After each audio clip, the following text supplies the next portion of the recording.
আল্লাহ রাসূল সাল্লাল্লাহু আলাইহি ওয়াসাল্লাম বলছেন, এই সূরা যদি কেউ একবার পড়ে, সূরা ইখলাস কেউ যদি একবার পড়ে, তাহলে তার আমলনামায় আল্লাহ রাব্বুল আলামিন 10 পারা কোরআন পড়ার নেকি দিয়ে দিবেন।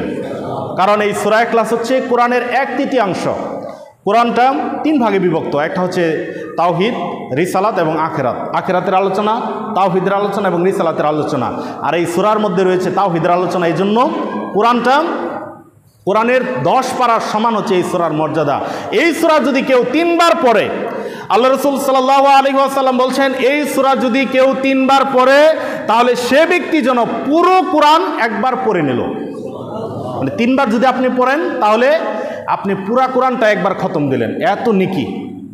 আরেকটা বর্ণনায় রয়েছে, এই সূরা যদি কেউ 10 বার পড়ে, এই সূরাটা যদি কেউ 10 বার পড়ে, তাহলে আল্লাহ রাব্বুল আলামিন তার জন্য জান্নাতে একটা ঘর নির্মাণ করবেন। এই সূরার এত ফজিলত।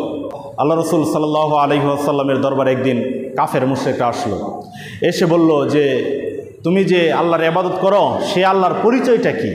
সে আল্লাহর পরিচয় কি? তখন আল্লাহ রাব্বুল আলামিন সূরা ইখলাস তার উপর নাজিল করলেন। আউযু বিল্লাহি মিনাশ শাইতানির রাজিম, বিসমিল্লাহির রহমানির রহিম।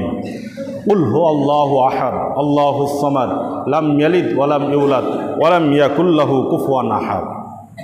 দেখেন, এই ছোট্ট একটা সূরা, এই সূরার যে এত ফজিলত, আল্লাহ রাসূল সাল্লাল্লাহু আলাইহি ওয়াসাল্লামের বিশিষ্ট কিছু সাহাবা, একজন সাহাবী এই সূরাটা এমনভাবে তাকে ইমামতির দায়িত্ব দেওয়া হয়েছিল মসজিদে নামাজ পড়ানোর জন্য।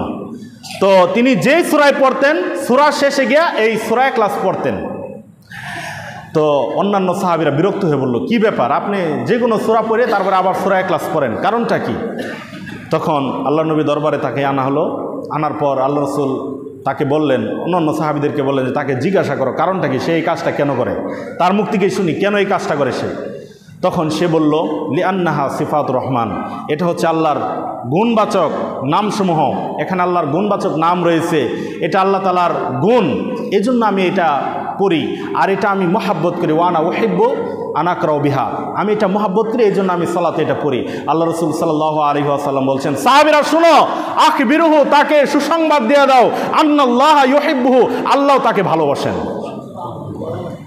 মানে যে এই সূরাকে মহাব্বত করে, আল্লাহ তাকে মহাব্বত করেন। এই সূরার আরও কিছু ফজিলত রয়েছে। আল্লাহ রাসূল সাল্লাল্লাহু আলাইহি ওয়াসাল্লাম বলছেন, এই সূরা যদি কেউ একবার পড়ে, সূরা ইখলাস কেউ যদি একবার পড়ে, তাহলে তার আমলনামায় আল্লাহ রাব্বুল আলামিন 10 পারা কোরআন পড়ার নেকি দিয়ে দিবেন। কারণ এই সূরা ইখলাস হচ্ছে কোরআনের 1/3। কোরআনটা 3 ভাগে বিভক্ত। একটা হচ্ছে তাওহীদ, রিসালাত এবং আখিরাত। আখিরাতের আলোচনা, তাওহীদের আলোচনা এবং রিসালাতের আলোচনা। আর এই সূরার মধ্যে রয়েছে তাওহীদের আলোচনা। এই জন্য কোরআনের 10 পারার সমান হচ্ছে এই সূরার মর্যাদা।